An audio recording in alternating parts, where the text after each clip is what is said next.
And this is now the presentation of the winner of the Riverprize, of the first European Riverprize forever, we can say.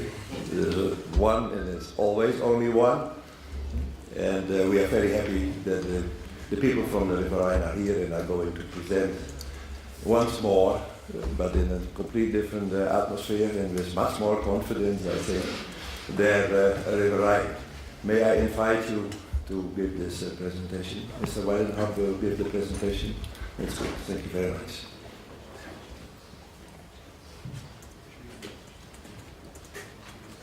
Yes, thank you.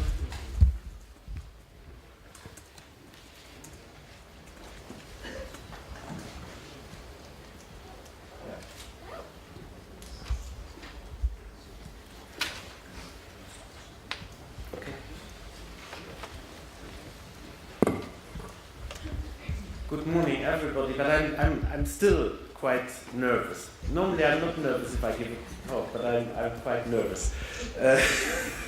So my apologies about that, because I think, as I said already yesterday evening, for those that have listened to my to my few words, and if you don't, no problem. And I promise I will not come with them once more. But you are overwhelmed if you get such a prize, because at least I did not anticipate that we at the River Rhine would get the prize. And let me again also congratulate the other three colleagues, or colleagues from the other three finalists, because I think all four of us did a good job, and I think it's only by chance that, or maybe by a better presentation, or maybe I don't know the reasons that the judges led to choose us and not the others, but apply next time and maybe you will win. That's my message to this. Okay, so for those that don't know the River Rhine, I will be short with this respect, and I will also try to not exceed the time, because I think there will be a lot of other important things that are on the agenda for today. So River Rhine, with respect to Europe, it's the third largest river. It is also not the one with the most different countries, because I think that is the Danube River, and it is also not the one with the most inhabitants, as it is not the largest one, so more or less 60 million people that are living there. It is, and that puts an additional challenge to it, amongst other uses such as navigation, drinking water supply, in the lower part of the river basin is a very important issue, and I think that was also one of the triggers that led us to improve first river quality, and then moving from river quality also to ecosystem improvement. But I will come back to that in a few minutes. We have some landmarks. Foundation in the 50s, 1950 first meeting. That was an initiative by civil servants from Switzerland and from the Netherlands, so the most upstream and the most downstream, which led into a very formal act that was a convention of Bern, and it has been renewed in 1993. So we end up right now with a convention that sets the legal framework for our Commission. But that might be a very boring act, so I don't dig into these details. Still, sometimes it helps a lot, but what the Commission already said, building on teamwork, that's the most important. If you have a convention which is not living, it is not a help to restore the river. It needs to live, so it needs that all parties to this convention commit to this convention, are present and collaborate. And this is the case. Then we had two major landmarks as well that changed a lot the way of doing. Because until the accident at Sandoz production site near Basel in Switzerland in 1986, let's say we more or less only dealt with chemical quality issues. It was reducing nutrient loads and reducing the load of pollutants. That was more or less what we did. And then came a big accident, a fire that burned down a storage site for pesticides. The fire was not the problem, but the water that was used to put out the fire, that was the big problem, because all pesticides were drained into the River Rhine, and hundreds of kilometers of the River Rhine, all fish were dead. So a disaster. That was a very key turning point in changing our minds to commit not only to water quality improvement, but to build on a strategy. And the strategy has a very important, let's call it flagship, the salmon. So we, as of 1986, there was the decision not only to reduce chemicals, but to make it happen that the salmon would come back to where he used to live, or where he used to live in the regions of the upstream parts of the River Rhine catchment area, back to Basel, but also back to Luxembourg, and back to the Black Forest, where the salmon breeds as soon as he is mature. The decision on the Salmon 2000 program might have been a little bit too ambitious, so we did not achieve to get the salmon back by 2000, and it's very obvious if you're a civil servant, so if you don't get it back by the initial program, you decide upon a new one. So now we are not on Salmon 2000 anymore, we are on Salmon 2020. This might be a little bit jokey, but still the Salmon 2020 has more, and that is also a very important thing, has very concrete an action plan with very detailed steps at which stage we want the salmon back in the catchment area. So we have agreed upon opening the locks of the herring fleet in the Netherlands. There, that is the place where the salmon, that is a species that both lives in seawater and in river water, where he changes from sea to river, vice versa. One of the most important parts, there are several ones in the Netherlands, and very recently we agreed upon 2018 as the date when the herring fleet locks will be open for the salmon. 2018. Other landmarks, there are a couple of very important hydropower plants on the stretch of the River Rhine in the neighborhood of Strasbourg. There is one, you don't have to remind all the names, but the first one to be rendered migrable was the one in Iffelsheim. That was in the year 2000. That was an EU LIFE project again. Second one, the one in Gamsheim, and that was 2006. And we also last year put together with the hydropower producer, Électricité de France, EDF, we posed the first stone to restore the lock at Strasbourg. So Strasbourg is now under construction, the fish pass, and we have already been invited to the inauguration. I think it is around next year or the year after, I don't remember it, but that's not important. We already have been invited for the inauguration. I think that's the important thing. So the whole plan we have agreed, amongst all of us, an agreed agenda with very concrete, let's say, individual, very important, large locks that will be rendered migrable for fish, but we also have achieved that in the whole catchment we have 480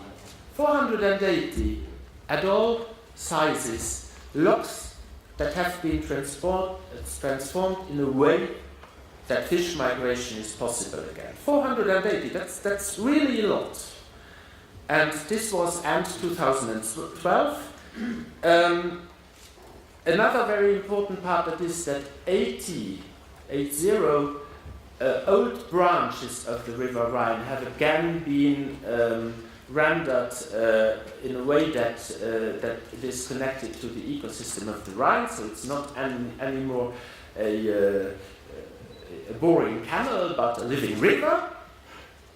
And also with respect, and I will come back to that, because the second landmark you see produced in a red figure is flood risk.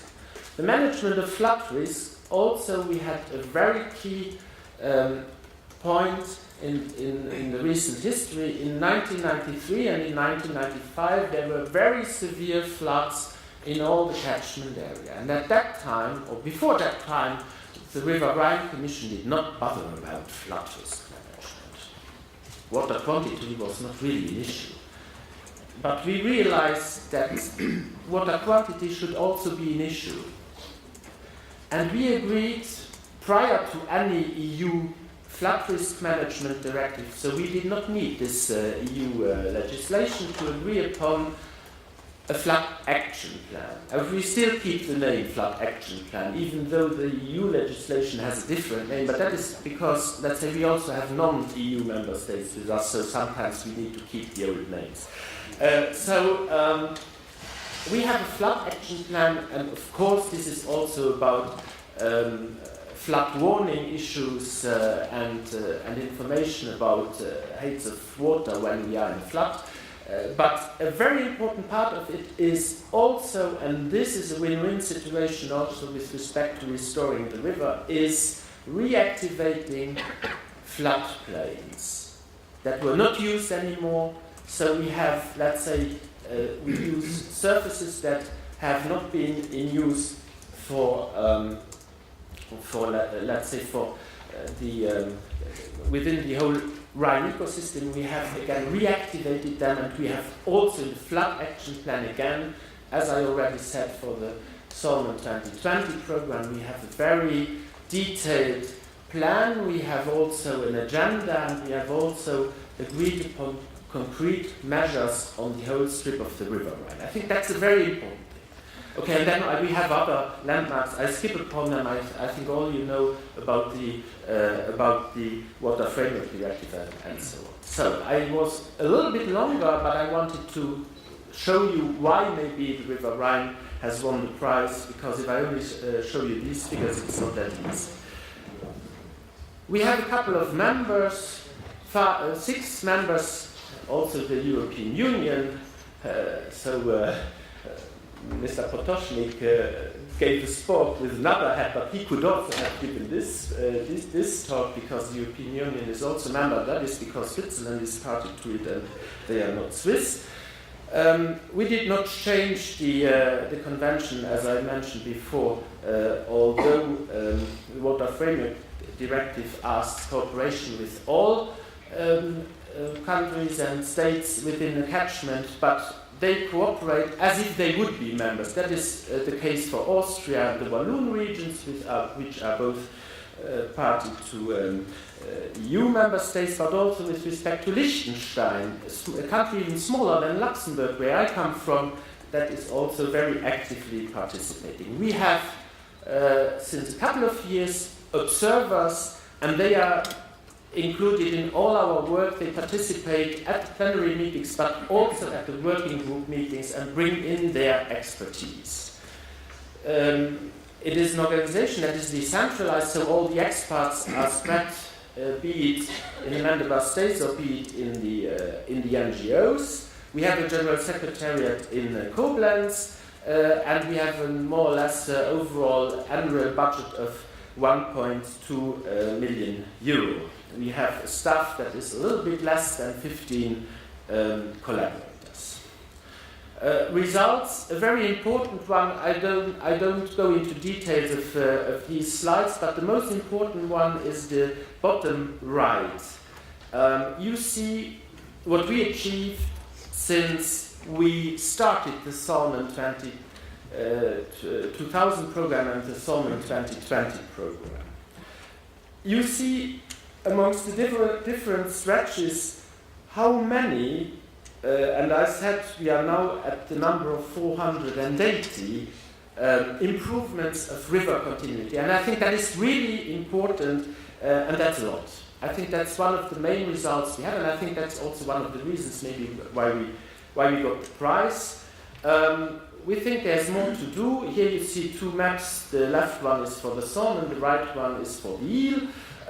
So that's within our master plan for the migrating fish. The migrating fish, we also speak of those that migrate also between seawater and river water. So we always look at the large ones.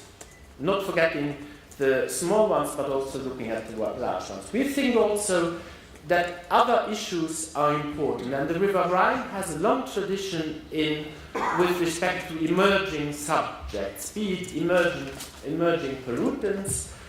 We focus a lot on micropollutants. We are slightly more ambitious than the new directive that has been adopted in early August. Fish contamination is an issue, and adaptation to climate change is also an issue where we have already produced a couple of, I think, rather important reports. All our reports are downloadable. We are at the number of two. All our reports have a number, and we have more than 200 already available. Most of them are also available in English. So go on our website and have a look. This is my second last slide, so don't worry. What will we do with the prize? We think that we are more or less convinced that we do good things, but we realize that we don't speak about good things. So one part of the prize will be used to better communicate what we do, and also, let's say, to focus a little bit more in a detailed way in respect of what we are doing. For instance, the details on turbine management when it comes to fish migration, which is a very important issue. Second, we will also focus on a twinning. There, the last details have not been decided yet, but I think we will find a very good opportunity to identify a twinning project. That is one of the obligations we have been set by the National River Foundation. So I think there we will also find and identify what would be a good twinning project. And this is my last slide, and this is to thank all of you to have listened to me, and as I already said, I invite you to go to our website and to identify all what we have done, and in case you want this or that help or detailed information on how we did and what was good and what could have been done better, don't hesitate to get into touch with us. We are very open to help everyone who wants to get advice from us. Thank you very much.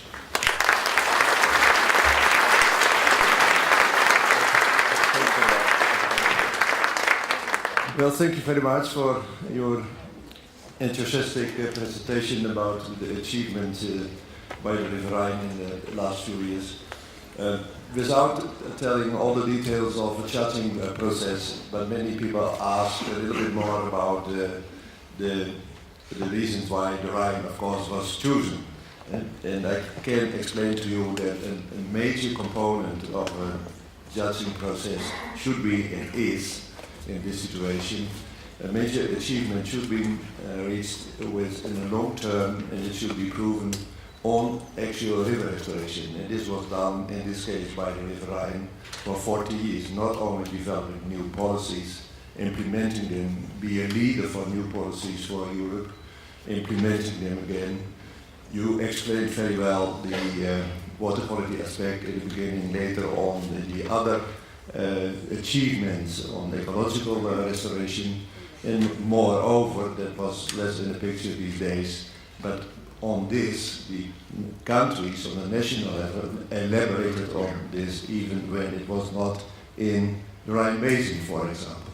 So summarized, these were, I think, the main reasons for the judging panel to choose for the River Rhine. I felt the need to explain that a little bit, also due to the questions.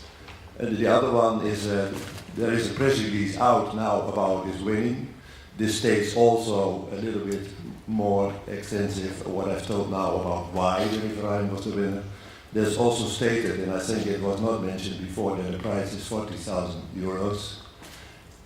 And next to that, I think it's the twinning with GEF, IW Learn, what was explained already yesterday, and we are not completely familiar yet with how this will be implemented, but it's also up to you and up to GEF, IW Learn, how to do this in the future. We wish you success, first of all, with the Commission in the Rhine in the future. The obligation is even bigger than it was in the past. Now you won the prize. Yeah, this was stated by Philip yesterday evening. He felt this with his team and with all of those who were involved. The persons also personally, through the way they got the prize. I think it will be the same for the Rhine. I'm living in the Rhine Basin, so I will be watching you from now on. Yes, we are now under the radar. Yeah. Well, thank you very much. I want to additionally give you, for your coming, for your presentation, and for more support, a book about stream watershed restoration. Thank you very much. Thank you. Thank you very much.